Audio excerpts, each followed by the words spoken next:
Olá, mais uma vez, vamos dar continuidade na nossa aula de normas jurídicas, ok?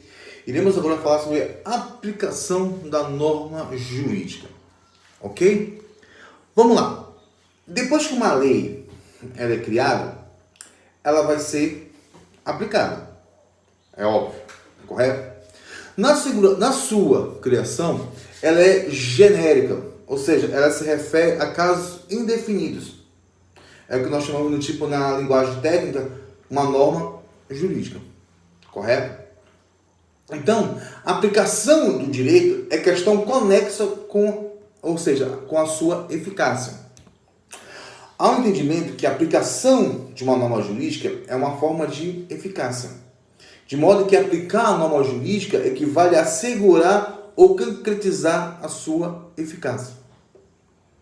Então, vamos lá? Aplicação da norma jurídica. Quando nós falamos em aplicação da norma jurídica, significa o quê? É que vai assegurar a concretização, a sua eficácia. Correto? Nós temos um grande doutrinador, José Afonso da Silva, que diz o seguinte, que a eficácia diz respeito ao quê? A aplicabilidade, a exigibilidade, ou seja, a executoriedade de uma norma jurídica.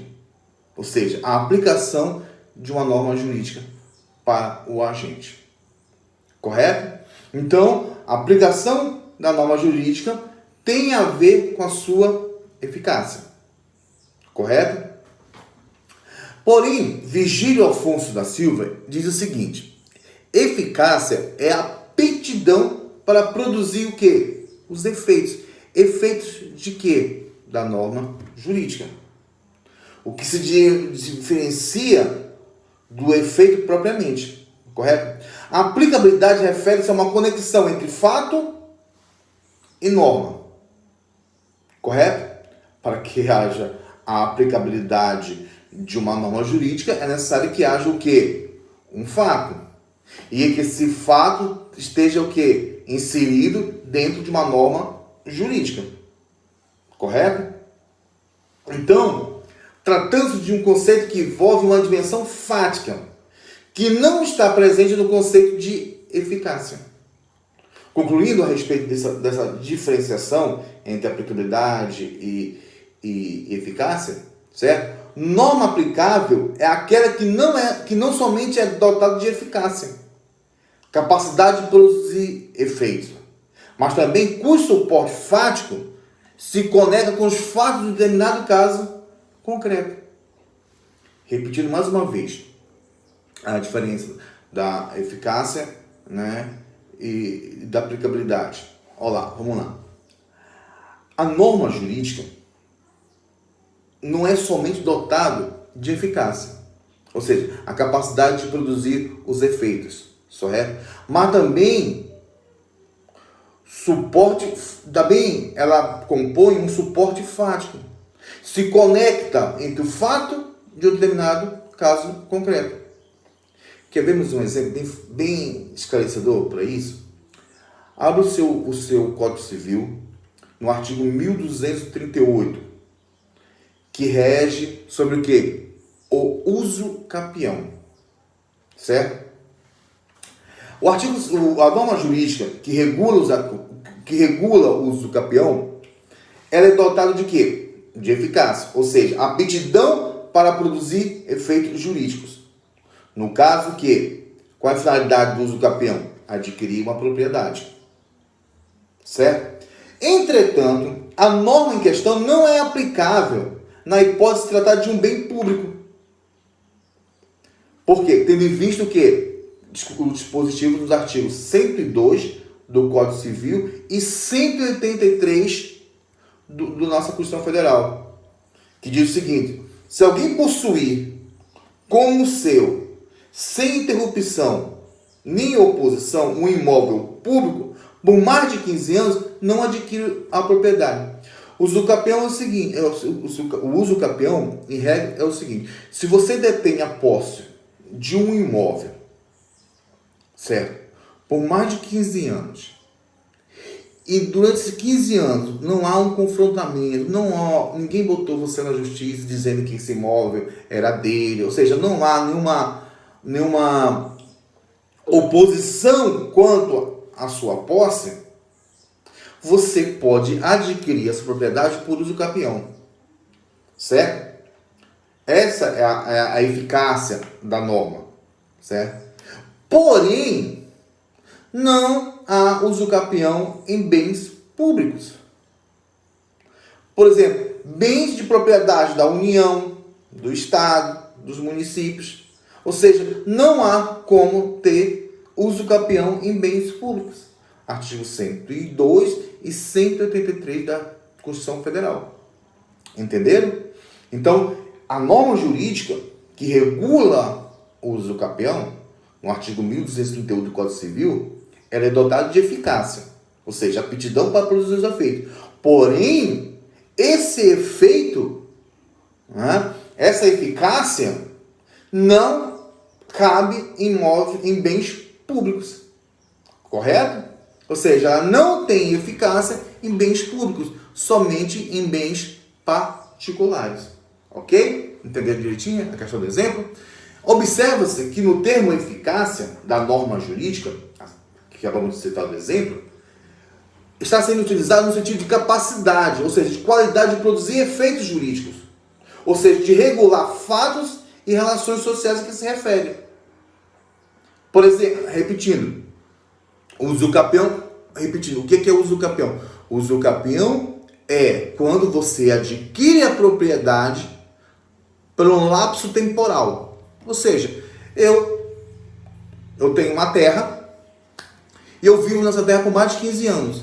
Ninguém me procura dizendo, essa terra é minha. Ninguém entra na justiça, né, dizendo que a terra é dele. Ou seja, não há nenhuma objeção contra a posse desse imóvel.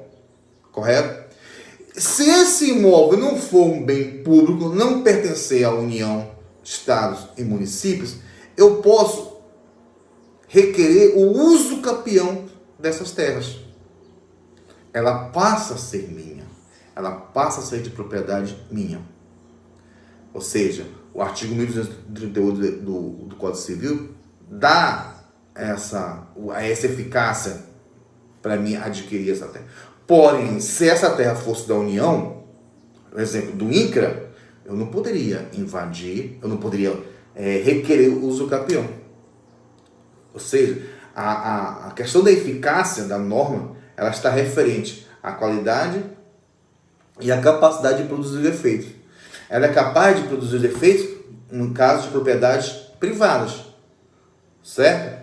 Mas não em propriedades públicas. Correto? Eu creio que ficou bem entendido agora. Tá? Cabe alertar o seguinte, que a doutrina corretamente utiliza o termo eficácia em sentido semelhante, mas diverso, no sentido amplo. Ou seja, de eficácia social, de eficácia fática, ou efetividade, que está relacionado ao cumprimento efetivo do direito pela sociedade. Ou seja, a verificação se o destinatário da norma jurídica ajusta ou não seu comportamento à prescrição da norma jurídica. Sabemos que a norma jurídica estabelece uma conduta à sociedade. E essa conduta, não sendo obedecida, tem por consequência o quê? Uma sanção. Correto? Então, essa sanção, o texto legal, produz os seus efeitos. É a eficácia da norma. Correto? Então, vamos entender o seguinte. Por exemplo, quando uma pessoa ajuiza uma ação com um problema concreto, seja ele qual for, correto? O juiz vai analisar o caso concreto e, de acordo com o tipo, enquadrá-lo em uma norma jurídica. Ou seja, ele vai encontrar dentro do nosso ordenamento jurídico uma lei que se adeque ao caso concreto em questão, ao caso concreto em tela. Ou seja, ele vai aplicar a norma, correto, correspondente ao caso concreto. Correto? Não havendo uma norma, desculpa, gente. Não havendo uma norma, o juiz ele não pode se eximir, já estudamos em fontes do direito, o juiz não pode se eximir, não pode se esquivar de proferir uma sentença ou um despacho, né, por falta de uma norma. Ou seja, ele vai usar os costumes, a analogia e os princípios gerais do direito, estabelecido no artigo 4º da Lei de Introdução ao nosso direito brasileiro. Ok? Porém, a aplicação do direito envolve a incidência de uma norma jurídica ao fato concreto. É óbvio, certo? A aplicação de direito envolve a incidência da norma jurídica ao fato concreto. Para se poder concluir quanto à adequação desta, aquela ou aquele fato, ou para a negociação, ou seja, do fato ilícito, essa atividade é a principal função exercida pela jurisdição. Ou seja, estabelecer o direito a ser aplicado ao caso concreto. Qual é a finalidade da norma jurídica? Qual é a finalidade da jurisdição? É decidir se aquele direito vai ser aplicado no caso concreto. No caso, quando a pessoa vai buscar o seu direito. O juiz vai buscar, dentro do ordenamento jurídico, certo? Uma norma que caiba dentro do caso concreto. Certo? Então, adotando uma concepção formalista do direito, entende-se o seguinte, que a aplicação da norma jurídica pode ser reduzida, ou seja, a um silogismo, ou seja, uma premissa maior a uma norma legal, premissa menor a enunciação do fato. E a conclusão, ou seja, é o que é? A decisão proferida. Vamos lá? A premissa maior, o que é? É a norma legal, é o direito, é o texto legal da lei, certo? Qual é a premissa menor?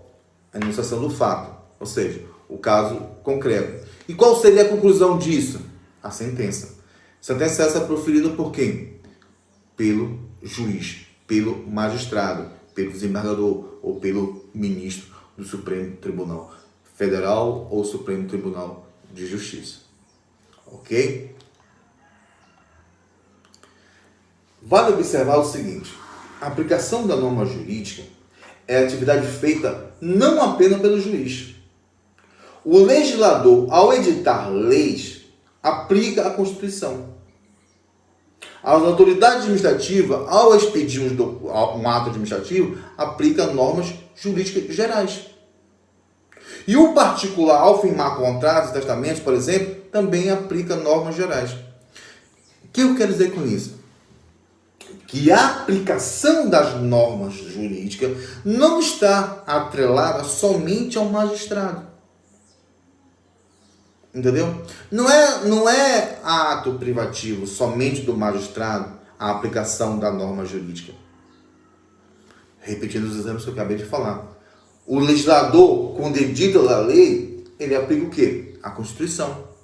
Ou seja, quando se cria-se uma lei, ele tem como base a Constituição Federal. Porque a Constituição Federal é a nossa lei maior. É a lei, né? Hierarquicamente, ela que está no topo de todas as leis, certo? É a Constituição Federal. Então, quando o legislador, quem são os legisladores? Os nossos deputados estaduais, os nossos senadores, entendeu? O chefe do Poder Executivo, seja ele federal, municipal ou estadual. Ou seja, quando ele edita as leis, ele está o quê? Aplicando a norma jurídica. A autoridade administrativa. Por exemplo, o secretário municipal de saúde, quando ele estabelece uma norma dentro do município, ele expede um ato administrativo, ele está aplicando as normas jurídicas gerais, ou seja, dentro daquilo que ele está expedindo. Correto? O prefeito, quando o governador, o prefeito municipal da nossa cidade, decretou, né, a suspensão das aulas, quando decretou o fechamento dos comércios, o que ele fez? Ele aplicou a norma jurídica. Baseado em quê? Baseado num decreto presidencial, baseado numa decisão da Justiça Federal, correto? Baseado em um texto legal da Organização Mundial de Saúde. Então, não está somente atrelado ao juiz a aplicação da norma jurídica. Ok? A aplicação da norma jurídica, ela pode ser estudada no que se refere ao tempo e ao espaço. Ou seja, a eficácia do direito quanto ao momento temporal de vigência. É a eficácia do direito no que se refere ao âmbito territorial de incidência. Ou seja, aonde que essa norma vai incidir? Aonde que ela vai, onde seus efeitos vão ser aplicados. Por exemplo, a respeito da eficácia territorial da lei, em nosso caso, a brasileira não se restringe ao território nacional. Ou seja, a aplicação das nossas regras, das nossas leis, ela não está somente dentro do nosso âmbito, dentro do nosso território nacional, ou seja, do norte ao sudeste. A aplicação das nossas leis, das nossas normas jurídicas, ela vai além do nosso território. Um exemplo bem interessante. Por exemplo, eu, brasileiro, moro em Portugal, correto? E cometo um crime de homicídio contra um brasileiro dentro do território português. Pergunto, eu irei sofrer sanções previstas dentro do Código Penal português ou dentro do Código Penal brasileiro? Eu estarei sofrendo sanções previstas dentro do Código Penal brasileiro. Por quê? O princípio da extraterritorialidade. Por quê? Porque eu cometi um crime de homicídio em um brasileiro. Os dois, tanto o agente quanto a vítima, são brasileiros. Então, vão ser aplicadas as normas brasileiras, no meu caso concreto. Correto? Por exemplo, se Portugal tivesse pena de morte para homicídios, não poderia ser aplicada a mim. Salvo se eu tivesse praticado um crime de homicídio contra um português. Tá? É um exemplo bem interessante. Tá? Vigência temporal da norma jurídica refere-se ao tempo da sua atuação, ou seja, o período de tempo que ela pode ser invocada para produzir os efeitos. Por exemplo, os decretos que estão estabelecidos pelo presidente, pelos governadores e prefeitos. Né? Essa norma jurídica, esse decreto é uma norma jurídica, correto? Ele tem começo e fim, podendo ser prorrogado a qualquer tempo, após a finalização do período. Ou seja, o prefeito estabeleceu que 15 dias não se pode abrir comércio, escola e tal. Ou seja, a norma jurídica, a sua vigência temporal é de 15 dias. Correto? É de 15 dias. Acabando esses dias, os efeitos produzidos por esse decreto não têm mais poder. Não podem mais surtir seus efeitos. Somente se for prorrogados. Uma vez prorrogados, o decreto, os seus efeitos também são prorrogados. Por exemplo, se o presidente decretar o estado de sítio no Brasil e determinar que as propriedades podem ser usadas, as pessoas podem adentrar os mercados e tal, durante esse estado de sítio, durante essa pandemia, fazer determinada coisa. os efeitos desse decreto, os efeitos dessa lei, só vão surtir durante essa pandemia. Uma vez que essa pandemia acaba, ou seja, essa lei criada durante a vigência dessa pandemia, uma vez finalizada a pandemia, essa lei não vai mais surtir efeito. Ou seja, a vigência temporal dessa norma jurídica, ela vai se tornar ineficaz. Correto? Não vai mais produzir os seus efeitos. Certo? Quanto à questão da eficácia no tempo, o artigo 1º da Lei de Introdução à Norma do Direito Brasileiro diz o seguinte: salvo disposição em contrário, lógico, no famoso salvo, essas exceções, a lei começa a vigorar em todo o país 45 dias depois de oficialmente publicada. Porém, entretanto, é comum a lei prescrever sua entrada em vigor na data de publicação. Repetindo, o artigo 1º diz o seguinte: uma vez criada uma lei, ela só passa a vigorar 45 dias depois da sua publicação, da sua publicação no Diário Oficial.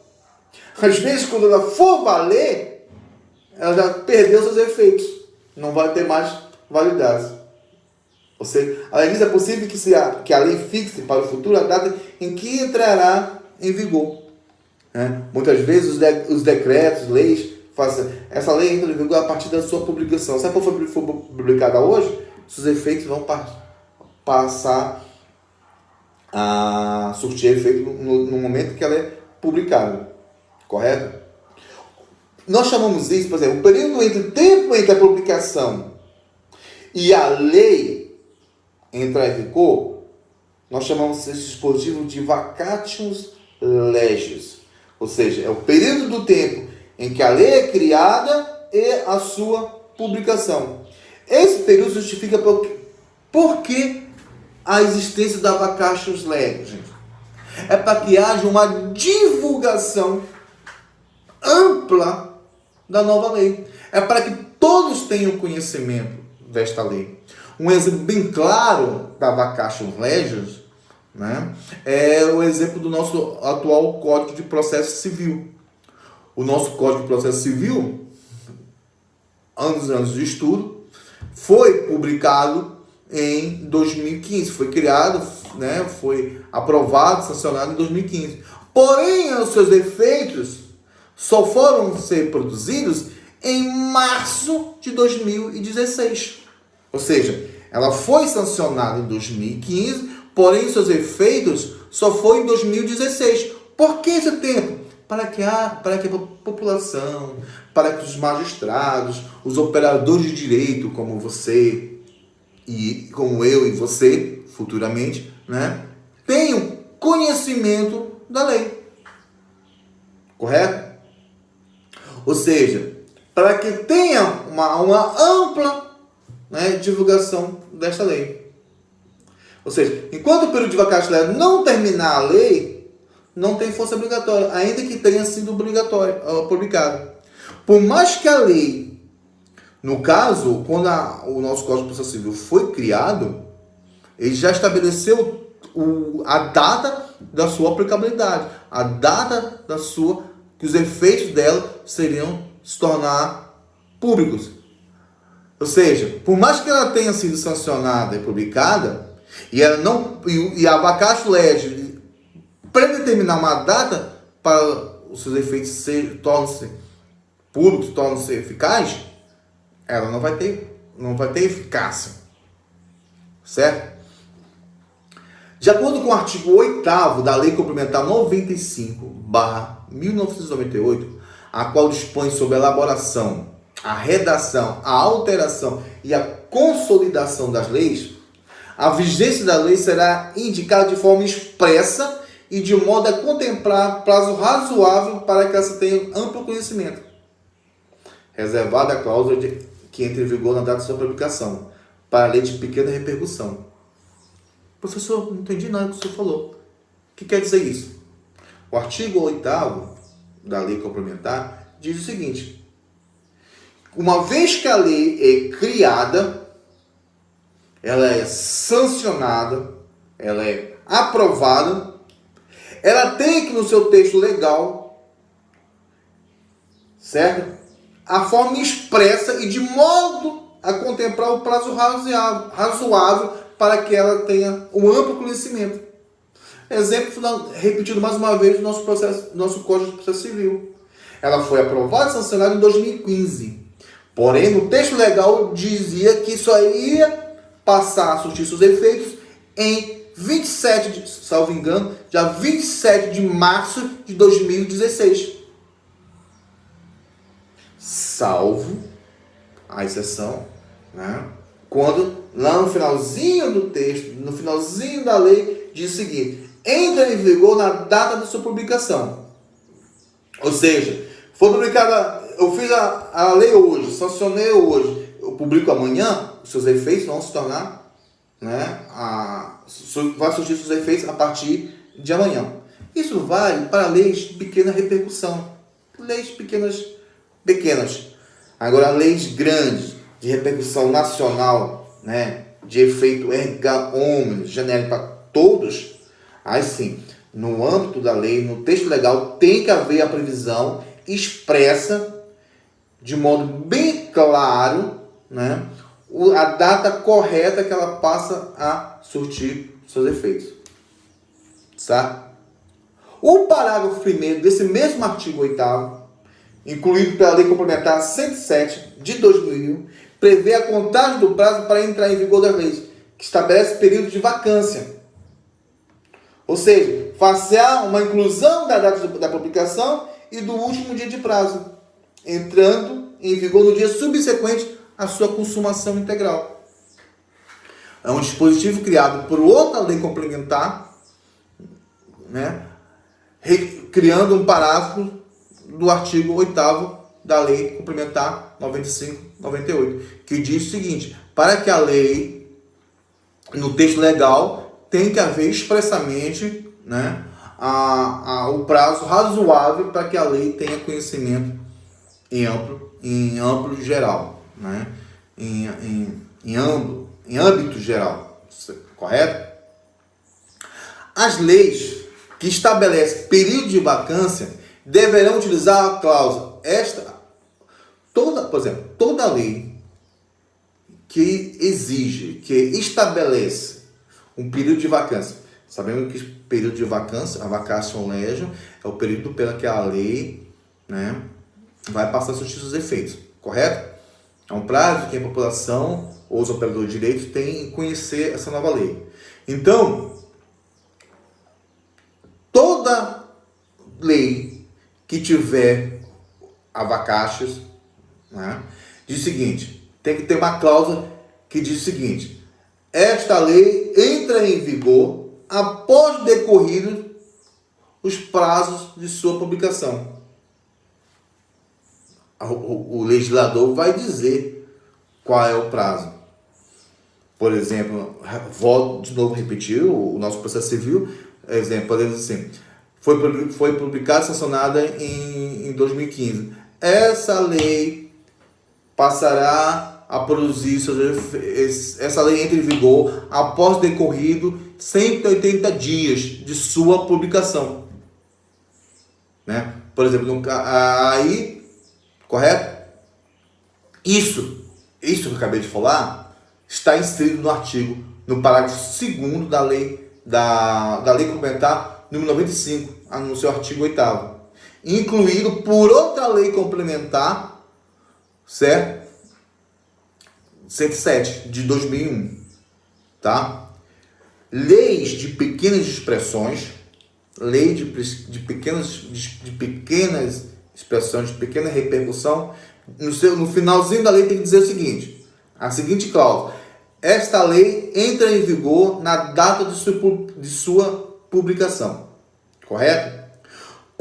Agora outra diferença: quando uma lei exigir a vacatio, estabelecer a vacatio, ou seja, o tempo de vigência, significa o seguinte, que ela deve deve existir uma cláusula no finalzinho dela, do texto legal da lei, que diz o seguinte: esta lei entra em vigor após decorrido digamos, 180 dias de sua publicação oficial. Exemplo, se a lei foi produzida dia 31 de dezembro de 2000, ela foi publicada dia 31 de dezembro de 2000, aí você vai contar 180 dias após essa publicação para que ela possa surtir, né, sem invocar os seus efeitos. Correto? Então, a promulgação da lei atesta a sua existência. Correto? No entanto, isso não se confunde com a vigência da lei. Tá? Vacácios, legis, não tem a ver com a vigência. Né? A vigência, digamos que a vigência da lei tem um tempo predeterminado, ou seja, ela só vale por 3 anos. Correto? A vigência não tem a ver com a vacácios. Tá? Ou seja, a vacácio, ela determina o período que ela vai se tornar, no período que ela vai produzir os efeitos dela. Correto? O vigor da norma jurídica, por sua vez, é entendido como a qualidade da norma relativa à sua força vinculante, pelo qual não há como subtrair-se ao seu comando. Ou seja, a força vinculante que une a norma ao caso concreto. Ou seja, a aplicabilidade da norma jurídica, ou seja, a sua força vinculante. Professor, o que significa força vinculante? Força vinculante é quando a pessoa está atrelada ao que a lei diz. Eu não posso fazer nada contrário à lei.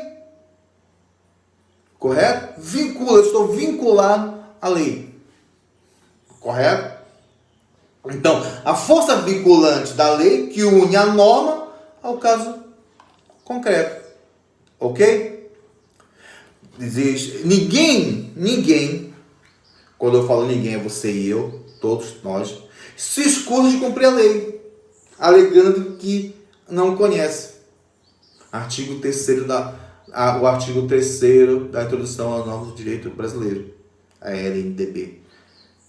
Ninguém pode se favorecer da própria torpeza, ou seja, eu não sabia que isso era proibido.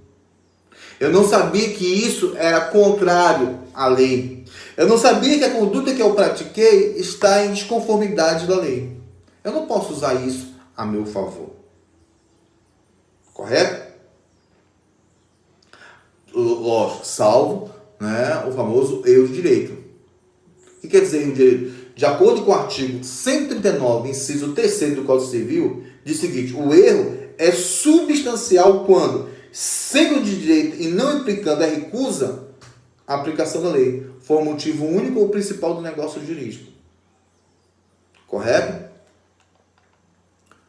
Vamos lá, continuando. O artigo 21 do Código Penal diz o seguinte: o desconhecimento da lei é inexcusável. Certo? Não há como negar. Eu não conheço a lei, então eu não posso sofrer essa penalização. Eu não posso sofrer essa sanção pelo que eu pratiquei. Não existe isso. Correto? No entanto, há uma exceção. De acordo com o artigo 65, inciso 2º do próprio Código Penal, o desconhecimento da lei é uma circunstância que sempre atenua a pena. Professor, atenua a pena? O que quer dizer isso? Não vai ser evitado. Eu não vou deixar de ser aplicada a pena contra mim. Porém, o fato de, por mais que eu não conheça, eu não sabia que aquilo que eu pratiquei era crime. Correto? Eu não sabia que era crime. Mesmo eu desconhecendo a lei, o magistrado não vai se excusar de praticar os efeitos dessa lei contra mim. Porém, ele pode atenuar a pena, ele pode diminuir a pena para mim, pelo fato de eu desconhecer essa lei. Ele não vai deixar de aplicar a lei, mas ele pode atenuar, ele pode diminuir. Ou seja, por exemplo, outro exemplo, no caso da lei de contravenções penais, que é a lei número 3.638 de 1941. No seu artigo 8º, diz o seguinte: no caso de ignorância ou de errada compreensão da lei, quando excusáveis, a pena pode deixar de ser aplicada. Já é totalmente diferente. Contravenção penal não é crime. Tá? Vamos lá. Nos estados estrangeiros, ou seja, em outros países, certo? A obrigatoriedade da lei brasileira, quando admitida, inicia 3 meses depois da oficialmente publicada. Professor, o que é isso? Eu quero dizer o seguinte: uma vez publicada, uma vez sancionada uma lei, e essa lei tem aplicabilidade em outro país, tá? Essa lei ela só é admitida 3 meses depois que ela for publicada no país, no nosso Brasil. Rege o que está no artigo 1º, parágrafo 1º da Lei de Introdução às Normas do Direito Brasileiro. Correto? Se, antes de entrar a lei em vigor, ocorrer nova publicação do seu texto legal, destinado à correção, o prazo desse artigo, né, e dos parágrafos anteriores, começará a correr a partir da nova correção. Por exemplo, foi feita uma lei, conforme o artigo 1º, ela só vai passar a valer no exterior 3 meses depois da publicação dela. Se essa lei foi modificada no texto legal, ela vai ser de novo publicada. Vai correr novamente os 3 meses, tá? da lei. Mais 3 meses, no caso. Correto? Quanto ao término ou cessação da vigência da norma legal, o artigo 2º da Lei de Introdução à Norma de Direito Brasileiro, a NDB, diz o seguinte: não se destinando a vigência temporária, a lei terá vigor até que outra modifique ou a revogue. Professor, o que quer dizer isso? Uma vez feita a lei, e essa lei não diz no texto legal que ela possui uma vigência temporária, ou seja, existe um início e um fim, não havendo previsão no texto legal, essa lei terá vigor até que outra a modifique ou a revogue. Correto? Ou seja, se não houver uma previsão legal, essa lei começa hoje, não tem tempo para terminar, certo? Enquanto não houver outra lei, né, para revogar ou modificar esse texto legal, ela vai continuar a surtir os seus efeitos, tá? A lei posterior, que vem a posteriori, ela revoga a anterior, quando expressamente o declare, ou seja, com ela incompatível, ou quando ela regula inteiramente matéria que você estava a lei anterior. Correto? Então, a revogação ela pode ser expressa ou tácita, quando houver incompatibilidade entre a lei nova e a lei anterior. Certo? Vamos lá.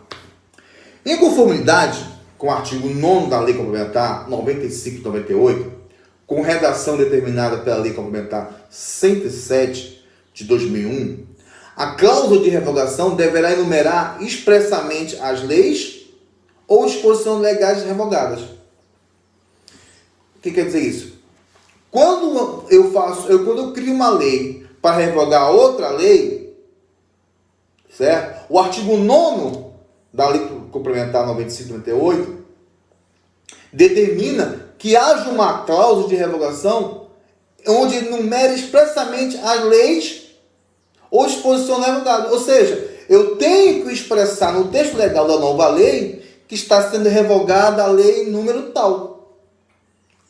Ou lei complementar número tal. Se eu não indicar a lei que está sendo revogado, a lei posterior não vai ter efeito. Nós chamamos de abrogação, né? Ou, sobre outro enfoque, a doutrina ela faz menção, ela indica 2 tipos de revogação. da lei. O que significa essa? Quais são elas, professor?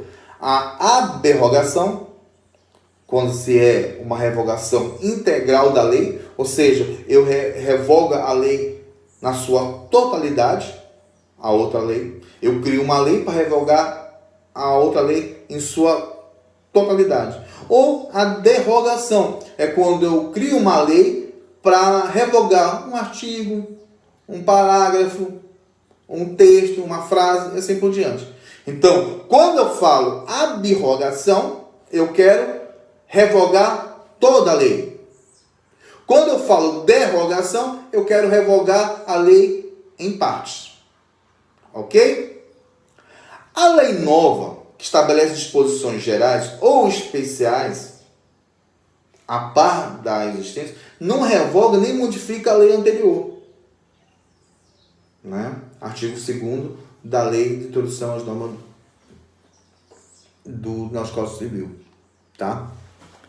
Cabe analisar ainda a questão dos conflitos sobre a aplicação ou eficácia da norma jurídica no tempo. O que quer dizer isso? De acordo com a Lei de Introdução às Normas do Direito Brasileiro, a famosa LNDB, significa o seguinte: o artigo 6º, a lei em vigor terá efeito imediato e geral, respeitado o ato jurídico perfeito, ou seja, o direito adquirido e a coisa julgada. O parágrafo 1º desse artigo diz o seguinte: reputa-se ato jurídico perfeito já consumado segundo a lei vigente, ao tempo que se efetuou. Consideram-se adquiridos assim os direitos que o seu titular ou alguém por ele possa exercer, como aqueles cujo começo do exercício tem como prefixo ou condição pré-estabelecida inalterável o arbítrio de outrem.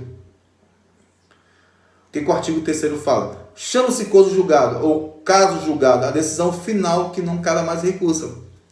É que nós chamamos de trânsito em julgado ou coisa julgada. Quando uma sentença ela transita em julgado, significa o quê? Que não cabe mais recurso sobre aquele caso concreto. Ou seja, já se esgotou todos os seus recursos. Né? Não havendo mais recursos, essa ação ela é arquivada. Essa ação ela é transitada no julgado. Uma vez transitada no julgado, ela é arquivada e não se faz mais nada nela. Tá?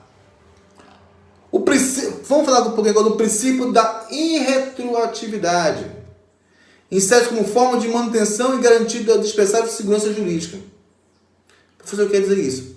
O artigo 5º, o inciso 36 da Constituição Federal do nosso país, prevê que a lei não prejudicará o direito adquirido, o ato jurídico perfeito e coisa julgada. Ou seja, o princípio da irretroatividade fundamenta a garantia constitucional do não prejuízo ao direito adquirido, o ato jurídico perfeito e a coisa julgada. Por outro lado, além de ser vedada a aplicação retroativa da lei, mesmo que seu efeito imediato fique assegurado a proteção de direito adquirido. Sabemos que só podemos requerer a retroatividade quando for em benefício Bonaparte, certo? Quando for em benefício daquele do autor, tá? Na visão de Kelsey, olha o que Kelsey fala a respeito disso. Dizer que uma norma que se refere à conduta de indivíduo, ou seja, a vigente, né, a norma vigente, a norma que vale, significa que ela é vinculativa, que o indivíduo deve conduzir de modo prescrito pela norma.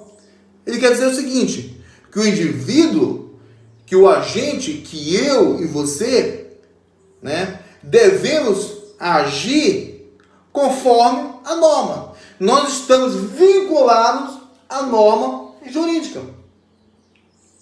Certo?